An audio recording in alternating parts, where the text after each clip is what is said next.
All right. Good afternoon, everyone. It's your boy TC, and I'm back here again live to continue in our series of online businesses in 2019. The importance, the relevance of them, the benefit of them, and how the role they play in helping us counter all of those obstacles to personal financial success. Counter those obstacles that gobble up our cash flow, which is so vital for us to buy, build, and grow income-producing assets throughout our working careers. Now, just to catch you up briefly, we talked in the past couple of days about most Americans have two major financial objectives. The first one is to, during their working years, be able to make enough money to provide a quality of life for themselves and their families.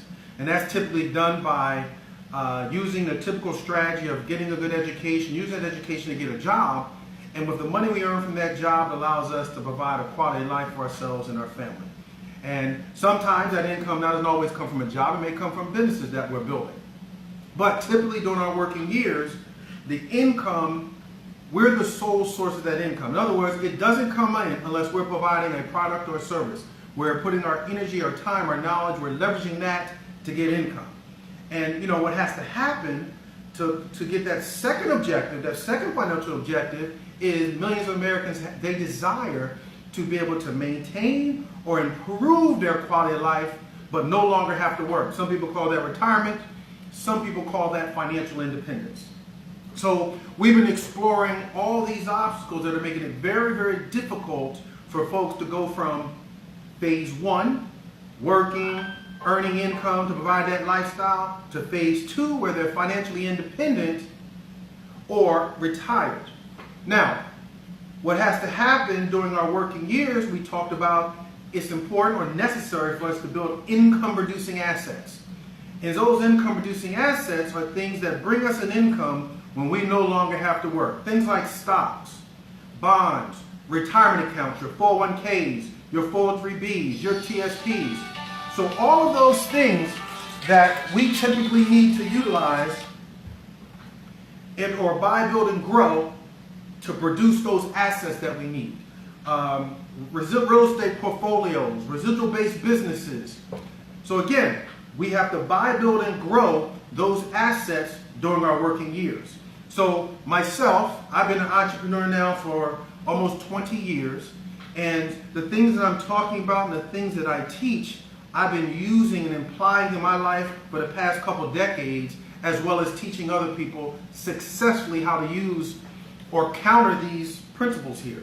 See, right now we're not even talking about a solution, we're just talking about the understanding of these obstacles and the impact they have. So yesterday, we talked about high taxes, that first obstacle, and the impact that high taxes has on our cash flow. And that the fact that working employees, W-2 employees, a third of their income is gone before they get their paycheck. Significance. That third of income that's gone is not being utilized to buy, build, and grow income-producing assets. It's not being utilized to go into their retirement accounts. It's being utilized to pay down debt. It's not being utilized to provide for themselves or to buy goods and services with cash instead of credit cards, which accumulate more debt. So it's the understanding of the impact that high taxes of losing those tax dollars has on our cash flow and our ability to use that money to grow. So we want to make the money, we want to manage the money, and then we want to understand how to multiply that money. So that's the first obstacle that we just talked about. We exposed and we talked about yesterday. So today, we're going to talk about that second obstacle that deprives us of valuable cash flow, and that's poor credit. So credit is a very important component of our financial success. And, you know, although there are some people that believe credit is their main issue, and, you know, in their mind it is, but numerically or dollar-wise it's not. Because many people, they don't want to think about the core cause, and that might be cash flow. See, it's easier to point at credit as being the problem because it's something you can kind of think you can adjust and make headway in, as opposed to realizing for most people it's a cash flow problem. See, I don't know if you're in this situation, but I know millions of people in this situation that if you gave, or payday coming up this Friday, right? Because their debt is higher than the amount of money they have, the money can't pay off all the debt. So guess what? Somebody's not getting paid this upcoming pay period. Well, if you gave them an 850 credit score today, come payday, the amount of money is the same, the amount of debt is the same. Somebody is still not getting paid. So in that scenario, credit isn't the underlying problem. Cash flow is. But nevertheless, credit is a serious problem and something we have to deal with. It affects our lives now and in the future. See, our credit score can determine whether we can get a job. Employers are now using credit as a factor to determine which employee that they're going to hire. Credit is to determine what your insurance premium is going to be. So insurance companies are now using credit as a way to determine risk. How risky are you? How risky is it in insuring you? And they're using credit as a way, as a barometer to kind of test and tell that.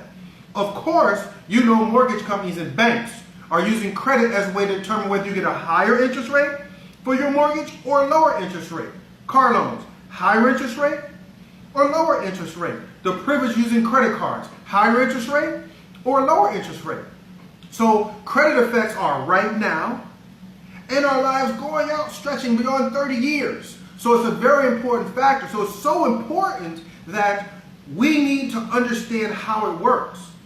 I don't believe it's smart to delegate the responsibility to someone else that doesn't care about your family the way you do, that doesn't have direct access and impact to your children, your nieces, your nephews, your grandfathers, all those people that you can actually help if you have the knowledge yourself. Let's take a look. Let me slide over here to another slide for you real quick.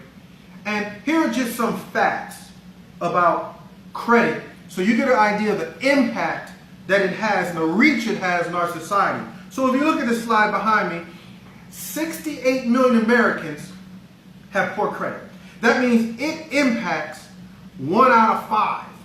1 out of 5 have an error on their credit report.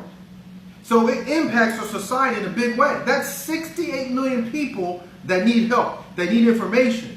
Now, the reason that number is so high, and I always maintain, it's really not their fault.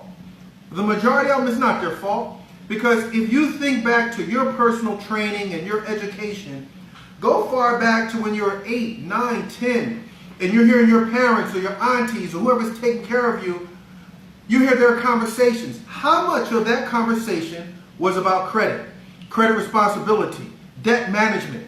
How much of the conversation did you overhear about that? Very little. So that means that the masses are not learning about credit in the household. You already know that when they go through middle school, high school, and college, there's little to no exposure about credit, except when you're a young college student, you're playing ping pong in the cafeteria, you walk past this table that has shiny baseball caps and beautiful t-shirts that they're going to give you one if you just apply for this credit card. And oh, guess what? You're in college now. You don't need your parents' signature. You can do it on your own. So without that education prior to, say, getting to college and getting to the workforce, it's a setup for failure. So it's very important to understand that poor credit plays a major role in 96% of Americans. This is a statistic. 96% of Americans that fail to reach retirement because they don't have the adequate cash flow working for them to buy, build, and grow these assets. Now, why? Because credit is bad, so now you're paying a higher interest rate. So that means you're spending more money on your mortgage.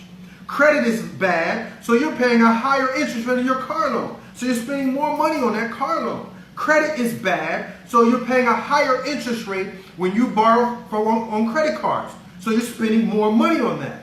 So credit is bad, so now your insurance premium is higher. So every single month your insurance payment is higher. So it has a major impact on our cash flow. Now, it's a $3 billion industry. So there's a lot of room for growth. We're talking about online businesses now. So not only is it important for you to understand the need to get the knowledge so you can repair, build, and maintain great credit, but you have to also understand or realize the business opportunity that it maintains or that it represents. So while you're learning at the same time, you have the ability to position yourself as an entrepreneur, getting smack dab in the middle of helping those 68 million Americans that have bad credit.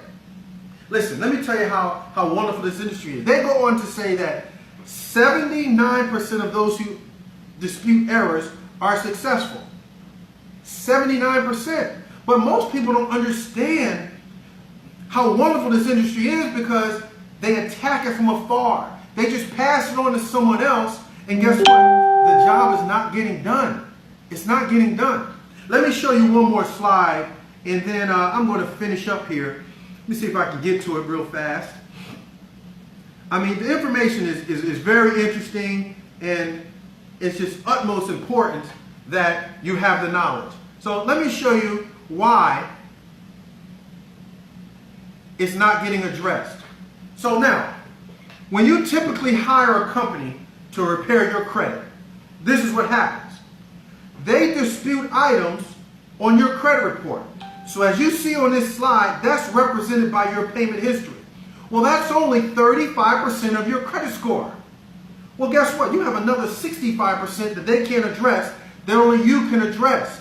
And now they're not educating you on the fact that you have to address those in order for you to really have an opportunity to shoot your score up. So, I'm going to end this with, understand that credit is a very, very important part of our financial success and our financial blueprint. Our strategy that we need to utilize to not only be able to make more money, but to be able to manage that money and multiply that money. So, day 2, today's obstacle is poor credit. So again, yesterday's obstacle were high taxes, affects your cash flow. Today, poor credit. Tomorrow, we're going to address debt. So if you're here on Facebook, we'll be back here tomorrow at 7 p.m. doing it again. If you're watching the replay, you know when to come back, or you can watch the replay tomorrow. If you're joining us here via YouTube, I humbly ask that you click the red button below and subscribe. Hit that bell, because then you'll be notified when I'm back on giving more valuable information about our financial success and how online businesses in 2019 plays a very important role in that. So thank you very much. I'm TC Chambers, CEO of Smart Finances by TC, and I'm a cash flow and business strategist. I have the strategies that can help you catapult your financial success. Take care, and I'll talk with you soon. And last but not least, real quick, this evening at 9 p.m., I will be doing a webinar. So stay tuned for a post on that. Live webinar on our entire system. Talk to you soon. Take care. Bye-bye.